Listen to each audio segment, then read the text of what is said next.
어느 날 갑자기 찾아온 손님, 허운석. 나는 2006년 처음 폐암인 것을 알았습니다. 그리고 2010년 초에 폐암이 재발되었습니다.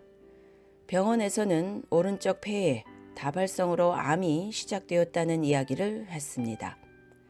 2010년 재발 후 의사는 6개월에서 1년밖에 못 사실 겁니다.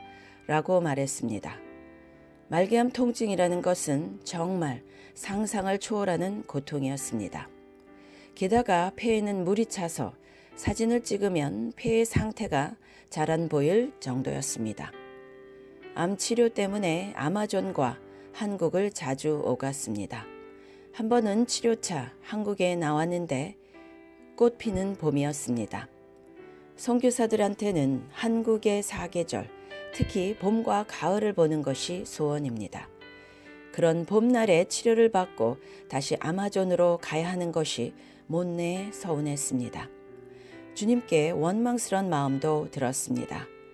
주님은 왜 사사건건 내가 하고 싶은 것에 간섭하실까? 암투병과 항암 치료를 견디는 것은 그야말로 힘겨운 싸움이었습니다. 말기암 환자가 받는 항암 치료는 정말 지독했습니다. 나는 주님이 나를 부르시는가 보다 하고 생각했습니다. 그런데 다행히 나는 머리털 하나 뽑히지 않았습니다. 주님이 저에게 주신 복이라면 복이었습니다.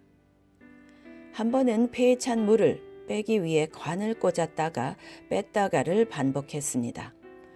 점점 더 굵은 관을 집어넣어야 해서 그 고통이 이만저만 괴로운 게 아니었습니다. 마치 총 맞은 사슴이 죽기 전에 덜덜덜 떠는 것처럼 제 모습이 딱 그랬습니다. 하나님, 이 극렬한 고통을 꼭 겪어야만 내가 변화되겠습니까? 주님, 나는 말도 안 되는 사람입니까? 이렇게 고통을 감내해야 주님을 배울 수 있다면 주님 하시고 싶은 대로 하시옵소서. 나는 이렇게 기도드리며 이를 악물고 참았습니다. 폐에 찬 물을 빼는 관을 꽂을 때 감염된 부위에서 썩은 송장 냄새가 풍겼습니다. 제 폐에서 나는 역한 냄새에 저 자신이 질려버려서 밥도 못 먹었습니다. 점점 몸이 쇠약해지니까 신경이 날카로워지고 코까지 예민해져서 폐 속에 썩은 내까지 맞게 된 것입니다.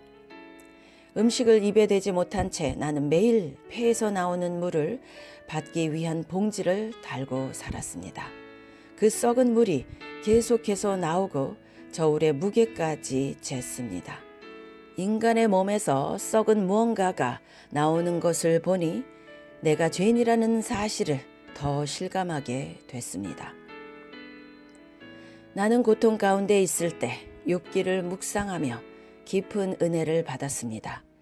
욥의 고통이 이해가 되고 공감이 되었습니다.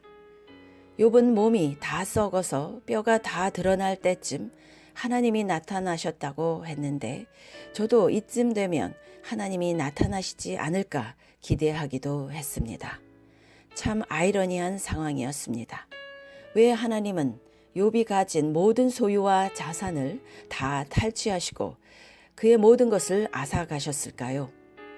욥의 재산, 자녀, 그의 의와 덕과 명예와 수고, 하나님에 대한 사랑조차 모두 다 무참히 짓밟히게 두셨을까요?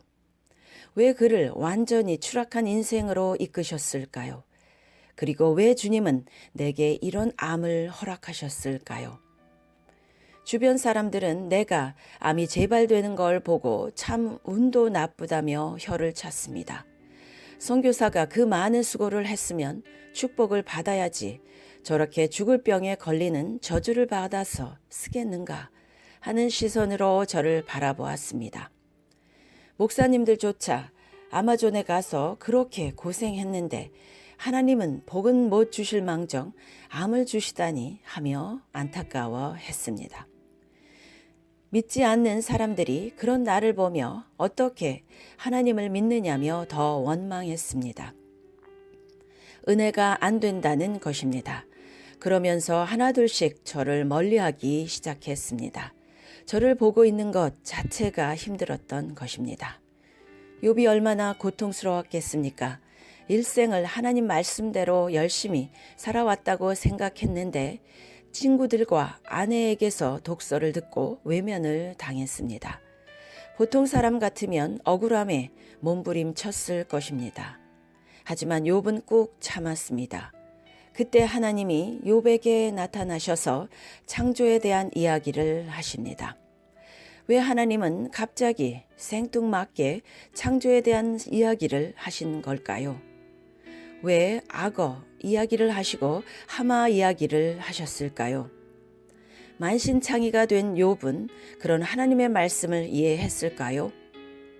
나는 욥의 고난과 사람들이 나를 보며 하나님께 실망하고 원망하는 마음을 갖는 것을 보며 아, 내가 부활로 가는 길목에 있구나 하는 것을 느꼈습니다.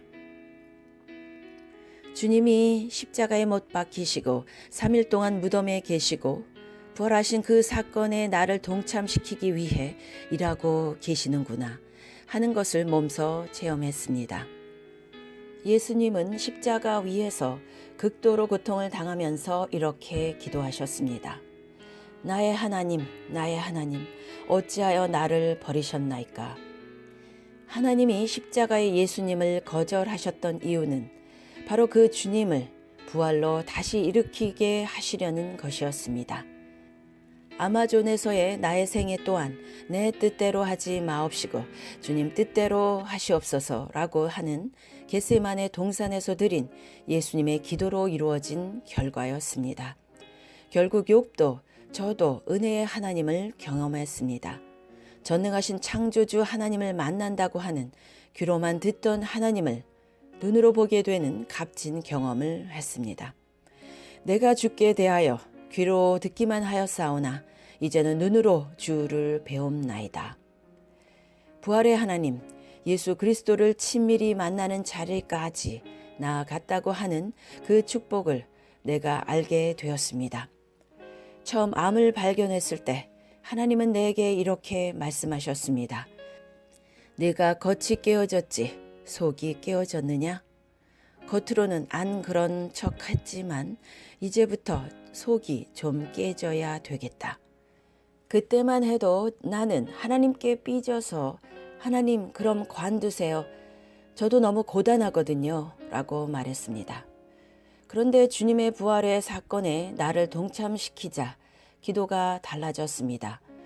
그 후로 나는 내 뜻대로 하지 마옵시고 주님 뜻대로 하시옵소서라고 기도했습니다. 제게 암을 주신 주님, 고난을 통해 저로 하여금 부활에 동참시키려고 암의 재발을 허락하셨다면 모든 것을 주님의 뜻대로 하시옵소서라고 기도하고 있습니다.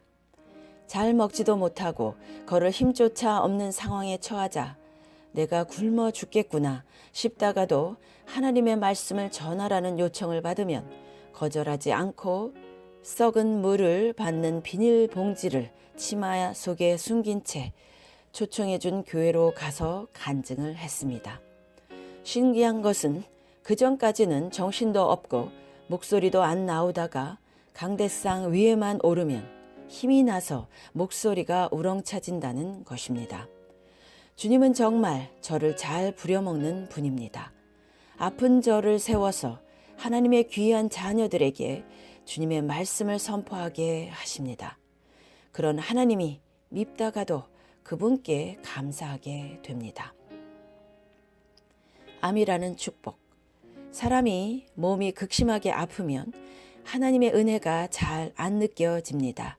나는 젊었을 때 성인들의 책을 참 많이 읽었습니다. 그분들이 돌아가실 때 극도의 통증 때문에 고민을 많이 합니다. 고통 가운데서 하나님의 임재와 은혜를 느끼지 못합니다. 오히려 주님이 나를 버리셨는가 하는 고뇌에 빠집니다.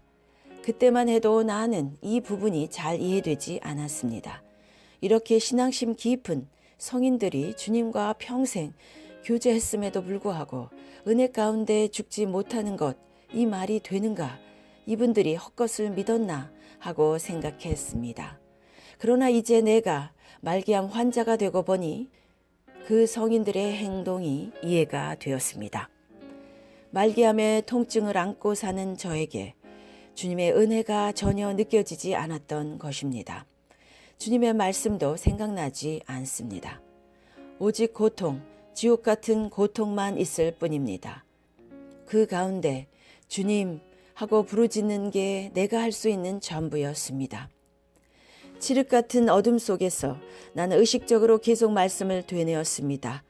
여호와는 나의 목자시니 내게 부족함이 없으리로다. 이 말씀이 잘 안 외워지니까 벽에 말씀을 붙여놓고 새벽마다 일어나서 읽었습니다. 이렇게 의식적으로 말씀을 붙들다 보니 제게 잔잔한 평안이 찾아왔습니다. 주님께 저한테 왜 이러십니까? 어떻게 저한테 이러실 수 있나요? 제발 저를 살려주세요. 라고 악을 쓰지 않고 마음이 차분해지고 평온해짐을 느꼈습니다. 그때 나는 주님께 여쭈어보았습니다. 주님은 분명히 저를 살려주실 수도 있을 텐데, 이 고통에서 건져주실 수도 있을 텐데 왜 침묵하십니까? 그때 주님이 제게 이런 말씀을 하시는 듯 했습니다. 너는 아직 그 단계는 아니다. 생명의 능력으로 일어나거라. 나는 그 말씀에 이렇게 대답했습니다. 주님, 제 힘으로 일어나지지 않습니다. 일어날 힘이 제게 없습니다. 그러자 주님이 또 말씀하셨습니다. 일어나는 것은 갑자기 벌떡 일어나는 것이 아니라 생명의 능력으로 천천히 자신도 모르는 사이에 일어나는 것이다.